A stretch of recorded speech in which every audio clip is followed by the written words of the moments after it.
பண்ணுக்கு GST இல்ல, உள்ள cream வச்சா ஜிஎஸ்டியா?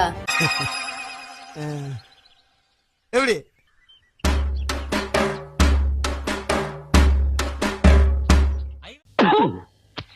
டேய், நீ நல்லா இருக்க மாட்டடா, நல்லாவே இருக்க மாட்டடா, நாசமா போனவன் சந்தோஷமா சிரிக்கிறான் பாரு. கடனெடுத்த முடியல மேடம், கம்ப்யூட்டர் திணறுது என ஸ்ரீ அன்னபூர்ணா உணவக உரிமையாளர் நிதியமைச்சர் நிர்மலா சீதாராமனிடம் ஜிஎஸ்டி குறித்து பேசிய வீடியோ பட்டி தொட்டி எங்கும் வைரலானது. ஒரு பன்னுக்கு ஜிஎஸ்டி கிடையாது, பன்னுக்குள்ள ஒரு கிரீம் வச்சுட்டா அதுக்கு 18% ஆயிருக்கு. அண்ணா இங்க பாரு, வயிற்றுச்சலோட நான் போறேன், நீ விலகவே மாட்டடா டேய். இந்நிலையில் சீனிவாசன் நிதியமைச்சரை நேரில் சந்தித்து மன்னிப்பு கேட்டுள்ளார்.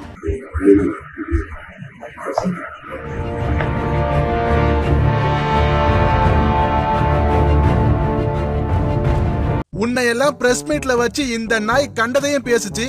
அப்ப என்ன பண்ண ஞாபகம் இருக்காடி? கொஞ்சம் நினைச்சு பாரு. I am investing everything. I am taking whole lot of risk, and government of India is taking away entire profit of mine.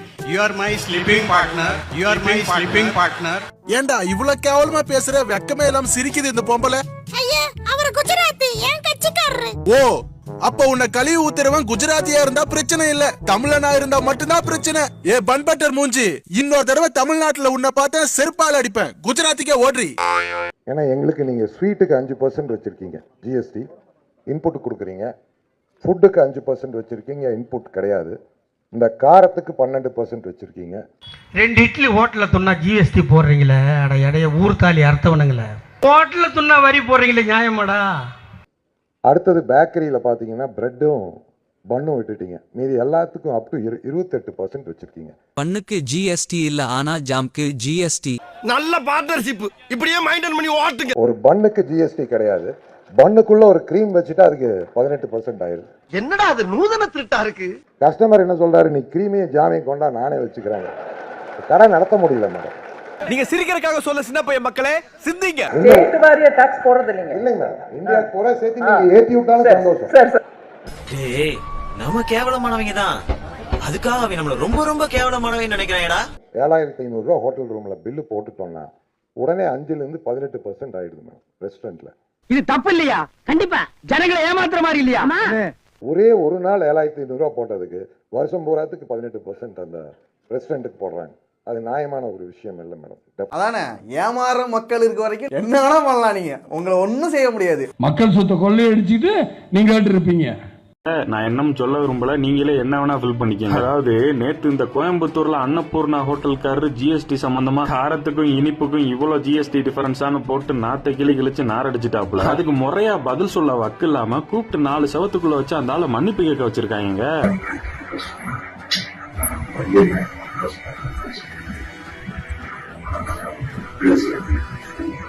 அதானே, இவங்க தானே வெங்காய விலை ஏன் இவ்வளவு ஏறி இருக்குன்னு கேட்டதுக்கு நான் வெங்காயமே சாப்பிட மாட்டேன், எனக்கு அதை பத்தி கவலை இல்லைன்னு சொன்னவங்க. இப்போ ஒரு ஆள் தெளிவா கேட்டவனே கேட்ட கேள்விக்கு பதில் சொல்ல தெரியாம கூப்பிட்டு மிரட்டி மன்னிப்பு கேட்க வச்சு. வேற ஒண்ணும் இல்ல, இந்த அம்மா ட்ரிகர் ஆயிருச்சு. ஏன்னா இந்த மனுஷன் கேட்ட கேள்வி எல்லா நியூஸ் சேனல்லையும் போட்டு நல்லா ட்ரெண்ட் ஆக்கி விட்டாங்க. எல்லா பக்கமும் அந்த வீடியோ பரவி இந்த அம்மாவை நல்லா அசிங்கப்படுத்தி விட்டாங்க. அதனால கூப்பிட்டு மிரட்டி 4 செவத்துக்குள்ள மன்னிப்பு கேட்க வச்சிருக்காங்க. ஆனா இப்ப மன்னிப்பு கேட்ட வீடியோவையும் நீங்களே வாலண்டரியா எங்களுக்கு தூக்கி கொடுத்து எங்களுக்கு நல்ல ஒரு கண்டென்ட்ல கொடுத்துருக்கீங்க. நாங்க இந்த வீடியோவையும் போட்டு வைரல் ஆக்கி உங்க சங்கி புத்திய வெளியே எல்லாருக்கும் தெரிய வச்சிருவோமே.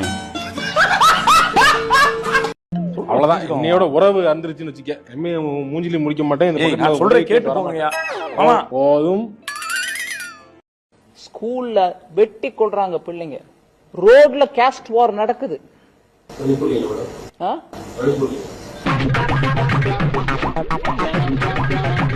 நான் மணிப்பூரை பத்தி உங்களுக்கு பதில் கொடுக்கறேங்க. நீ ஊர்ட்டமா, உன் நல்ல மனசுக்கு நீ தான் ஜெயிப்ப. நாங்க பாஞ்சு ஓடுற ஆளுங்க இல்ல. நீங்க குதர்க்கமா நடுவுல நான் பதில் சொல்லும் போது கேள்வி கேட்காதீங்க.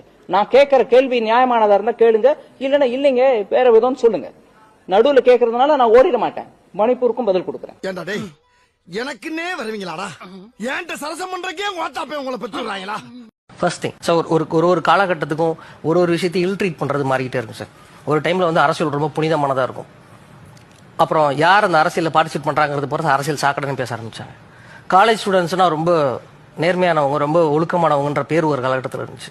அப்புறம் நம்ம காலேஜ் படிக்க போகும் ஆரம்பிக்கும்போது காலேஜ் ஸ்டூடெண்ட்ஸ்லாம் மோசமானவங்கன்னு பேர் இருந்துச்சு.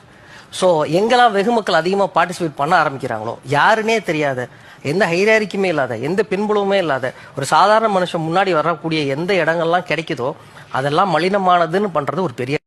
தமிழகத்தில் பாரதிய ஜனதா கட்சி அசைக்க முடியாத ஒரு சக்தியாக வளர்ந்து கொண்டிருக்கிறது. நீ சொன்ன வாக்கியத்தை தஞ்சாவூர் கோயில் கல்வெட்டுல வெட்டி வச்சிட்டு பக்கத்திலேயே நீ உட்கார்ந்துக்க. உனக்கு பின்னால வர்ற சந்ததிகள் அதை பார்த்து படிச்சு தெளிவா நடந்துக்குவாங்க. கடந்த பாராளுமன்ற தேர்தல்ல நீங்க இந்த ரிசல்ட்ட பாத்தீங்க.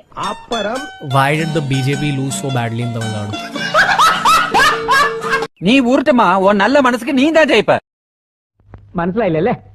എന്റെ സ്റ്റേറ്റ് കേരള, എന്റെ ചീഫ് മിനിസ്റ്റർ E.K. നായർ, എന്റെ BD, എന്റെ നാദം ചണ്ടൽ, എന്റെ നടനം കടകളി.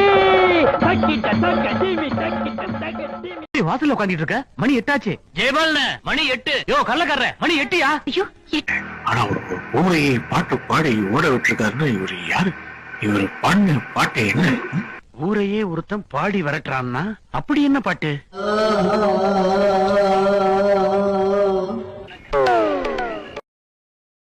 கவிதைகள் சொல்லவா, பெயர் சொல்லவா, இரண்டுமே ஒன்றுதானா?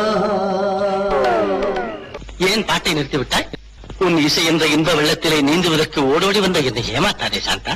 ஓவியம் வரையவா, உங்கள் தடம் வரையவா, இரண்டுமே